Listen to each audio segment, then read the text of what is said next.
Recipe ಮಹಾರಾಷ್ಟ್ರದಲ್ಲಿ ತುಂಬಾ famous. ಇದು ಈಸಿಯಾಗಿ ಕ್ವಿಕ್ ಆಗಿ ಮಾಡ್ಕೋಬಹುದು. ಬನ್ನಿ ಹೇಗ್ ಮಾಡೋದು ನೋಡೋಣ. ನಮ್ಮ ಚಾನೆಲ್ ನ ಫಸ್ಟ್ ಟೈಮ್ ನೋಡ್ತಿರೋ ಸಬ್ಸ್ಕ್ರೈಬ್ ಮಾಡೋದು ಮರಿಬೇಡಿ. ಲೈಕ್ ಮಾಡಿ, ಶೇರ್ ಮಾಡಿ, ಕಮೆಂಟ್ ಮಾಡಿ. ಇವಾಗಂತೂ ಗ್ರೀನ್ ಚಟ್ನಿ ಮಾಡ್ಕೊಂಬಿಡೋಣ. ಒಂದು 7 ರಿಂದ 8 ಹಸಿಮೆಣಸಿನಕಾಯಿ ಹಾಕೊಂತಾ ಇದೀನಿ. 1 ಇಂಚ್ ಶುಂಠಿ ಹಾಕೊಂತಾ ಇದೀನಿ. 1 ಟೇಬಲ್ ಸ್ಪೂನ್ ಜೀರಿಗೆ ಹಾಕೊಂತಾ ಇದೀನಿ. ಒಂದು ಸ್ವಲ್ಪ ಪುದೀನ, ಒಂದು ಸ್ವಲ್ಪ ಕೊತ್ತಂಬರಿ ಸೊಪ್ಪು, ಒಂದು ಸ್ವಲ್ಪ ಉಪ್ಪು. ಇವಾಗಿನ ಇದನ್ನ ಗ್ರೈಂಡ್ ಮಾಡ್ಕೊಂಬಿಡೋಣ. ನೋಡಿ, ಈ ತರ ಪೇಸ್ಟ್ ಮಾಡಿ ಇಟ್ಕೋಬೇಕು. ಮೀಟ ಮಾಡ್ಕೊಳ್ಳೋದಕ್ಕೆ ನೆಲ್ಲಿಕಾಯಿ ಗಾತ್ರದಷ್ಟು ಹುಣಸೆಹಣ್ಣ ನೆನೆಸಿಟ್ಕೊಂಡಿದ್ದೀವಿ ಬಿಸಿನೀರಲ್ಲಿ. ಇದನ್ನ ಇವಾಗ ಕ್ಯೂಚ್ಕೊಂಡ್ಬಿಡೋಣ.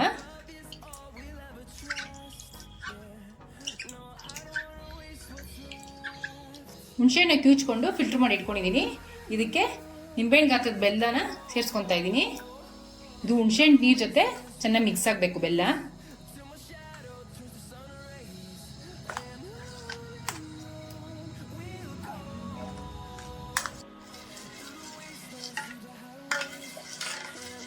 ಬೆಲ್ಲ ಕರಗೋ ಥರ ಮಿಕ್ಸ್ ಮಾಡ್ಕೋಬೇಕು. ಇದು ಕರಗಿದೆ, ಮೀಟ ರೆಡಿ ಆಗಿದೆ. 2 ಸ್ಪೂನ್ ಧನಿಯಾ ತೊಗೊಂಡಿದ್ದೀನಿ, ಇದನ್ನ ಹಾಕೊಂತಾ ಇದ್ದೀನಿ. ಇದಕ್ಕೆ 1 ಸ್ಪೂನ್ ಸೋಂಪು ತೊಗೊಂಡಿದ್ದೀನಿ, ಅದನ್ನು ಹಾಕೊಂತಾ ಇದ್ದೀನಿ. ಇದನ್ನ ಕುಟ್ಬಿಟ್ಟು ತರತರಿಯಾಗಿ ಪುಡಿ ಮಾಡ್ಕೋಬೇಕು. ನೋಡಿ, ಈ ತರ ಪುಡಿ ಮಾಡ್ಕೊಂಡಿದ್ದೀನಿ. 3 ಸ್ಪೂನ್ ಎಣ್ಣೆ ಹಾಕೊಂತಾ ಇದ್ದೀನಿ. ಅವೆಲ್ಲ ಕುಟ್ಟಿಟ್ಕೊಂಡಿದ್ವಲ್ಲ ಅದನ್ನ ಹಾಕೊಂತಾ ಇದ್ದೀನಿ.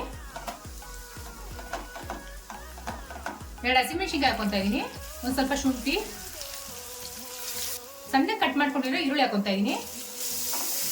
ಇದನ್ನೊಂಚೂರು ಫ್ರೈ ಮಾಡ್ಕೊಳ್ಳೋಣ. ಅರ್ಧ ಟೇಬಲ್ ಸ್ಪೂನ್ ಅರಿಶಿನ ಹಾಕೊಂತಾ ಇದ್ದೀನಿ.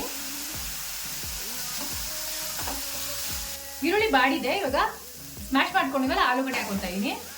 ರುಚಿಗೆ ತಕ್ಕಷ್ಟು ಉಪ್ಪು ಹಾಕೊಂತಾ ಇದ್ದೀನಿ.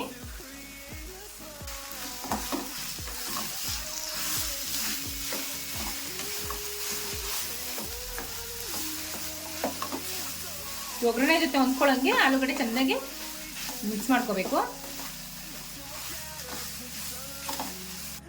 ಈ ಥರ ಮಿಕ್ಸ್ ಮಾಡ್ಕೊಂಡಾದ್ಮೇಲೆ ಒಂದು ಅರ್ಧ ಟೇಬಲ್ ಸ್ಪೂನ್ ಬ್ಲ್ಯಾಕ್ ಸಾಲ್ಟ್ ಹಾಕೊಂತಾ ಇದ್ದೀನಿ. 1 ಟೇಬಲ್ ಸ್ಪೂನ್ ಗರಂ ಮಸಾಲ ಹಾಕೊಂತಾ ಇದ್ದೀನಿ. 1 ಟೇಬಲ್ ಸ್ಪೂನ್ ಚಾಟ್ ಮಸಾಲ ಹಾಕೊಂತಾ ಇದ್ದೀನಿ. 1 ಟೇಬಲ್ ಸ್ಪೂನ್ ಚಿಲ್ಲಿ ಪೌಡರು. ಇವಾಗ ಇದನ್ನ ಮಿಕ್ಸ್ ಮಾಡ್ಕೊಂಡ್ಬಿಡೋಣ.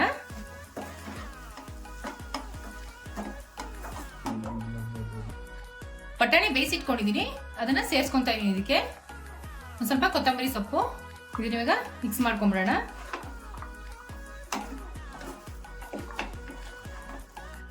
ಇವಾಗ ಸ್ಟಫಿಂಗ್ ರೆಡಿ ಆಗಿದೆ. ಸ್ಟವ್ ಆಫ್ ಮಾಡ್ಕೊಂಡ್ಬಿಡೋಣ. ಇವಾಗ ಒಂದು ಹಿಟ್ಟು ಕಲ್ಸ್ಕೊಂಡ್ಬಿಡೋಣ. 1 ಕಪ್ ಕಡಲೆ ಹಿಟ್ಟು ಹಾಕೊಂತಾ ಇದ್ದೀನಿ.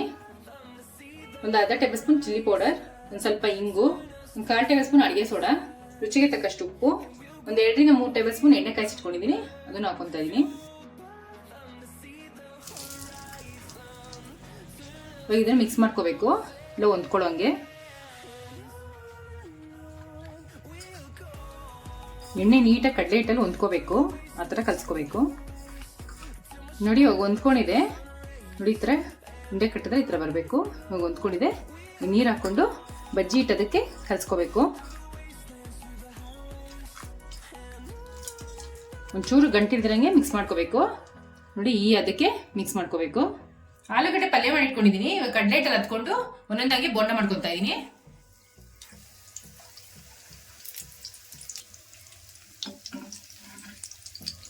ತಿರ್ಸ್ಕೊಂಡು ಬೇಯಿಸ್ಕೋಬೇಕು.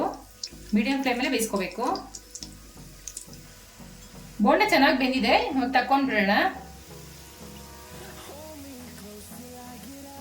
ಬೋಂಡ ರೆಡಿ ಆಗಿದೆ. ಇವಾಗ ವಡಾಪಾವ್ ರೆಡಿ ಮಾಡ್ಕೊಂಬಿಡೋಣ. ನೋಡಿ, ಈ ತರ ಕಟ್ ಮಾಡ್ಕೋಬೇಕು. ಗ್ರೀನ್ ಚಟ್ನಿ ಮಾಡಿ ಇಟ್ಕೊಂಡಿಲ್ಲ, ಅದನ್ನ ಹಚ್ಕೋಬೇಕು. ಒಂದು ಸ್ವಲ್ಪ ಮೀಟ. ಇವಾಗ ಬೋಂಡ ಹಿಂಗೆ ಇಟ್ಕೊಂಡು ಮೆಣಸಿನ್ಕಾಯಿ ಕರ್ಕೊಂಡಿದ್ವಲ್ಲ ಅದನ್ನು ಇಟ್ಬಿಟ್ಟು ವಡಾಪಾವ್ ರೆಡಿ ಆಗಿದೆ. ವಡಾಪಾವ್ ರೆಡಿ ಆಗಿದೆ. ತುಂಬಾ ಈಸಿಯಾಗಿ ಮನೇಲಿ ಮಾಡ್ಕೊಂಡು ತಿನ್ಬೋದು. ಒಂದ್ಸರಿ ಟ್ರೈ ಮಾಡ್ಬಿಟ್ಟು ಕಮೆಂಟ್ ಬಾಕ್ಸ್ ಅಲ್ಲಿ ಹೇಗಿತ್ತು ಅಂತ ತಿಳಿಸಿ. Thanks for watching our video.